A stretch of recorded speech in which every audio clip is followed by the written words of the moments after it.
Maraming salamat, aking mga anak. Dahil yan ay biyaya ng Diyos, ang lahat ng kabutihan.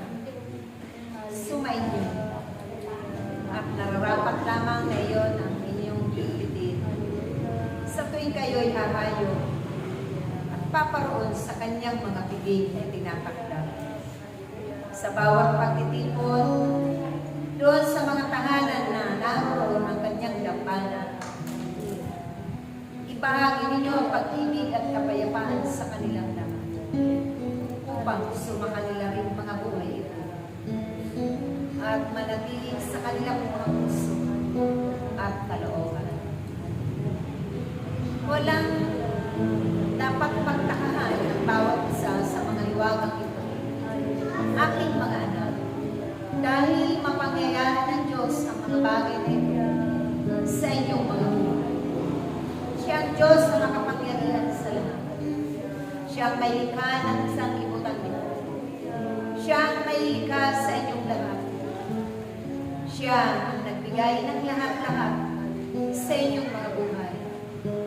Kaya nararapat na hindi ninyo pag-alinlanganan ang kanyang mga gawa, ang kanyang kalooban, dahil sa mga panahon na kayo'y nasa lumang buhay. Hindi nyo batid nung kayo'y nasa sinapupunan ng inyong mga mahal na ina. kayo ay kanyang itinakdanan at sa panahon iyon, may takdang pagkakataon siya upang kayo ay tawagin niya. Magpatuloy kayo, aking mga anak, hindi lamang sa pananalangin ng aking banal na Santo Rosario. Manalangin kayo para sa kaligtasan ng mundo, para sa kaligtasan ng inyong bansa at ng inyong bayan.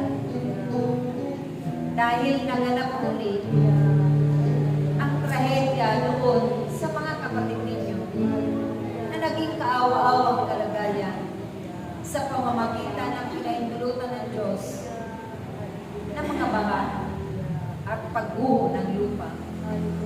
Kung kaya't ito'y magaganap lagi, subalit kung kayo ay magkakaisa lagi sa pananalangin at pagdaralita ng aking banal na Santo Rosario, minamahal kong mga anak, hindi ninyo sasampitin ang ganong mga pangyayari at mga pagsubok.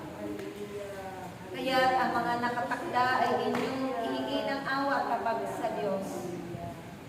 Siya lamang ang makapipigil ng lahat ng ito. Dahil sa pamamagitan ng kanyang kapahintulutan, magaganap ang lahat ng iyan. Subalit kung kayo ay laging nagkakaisa, laging puno ng pag-ibig, nag-uunawaan, naggagalangan sa isa't isa, nagiging mababa lagi. Yan ang mga bunga na mahalaga ng banal na Espiritu Santo. Kapag ito ay naisa pamuhay ng bawat isa, wala na kayong dapat alalahanin. Maging ang gubo at kahirapan sa inyong mga buhay ay hindi magaganap.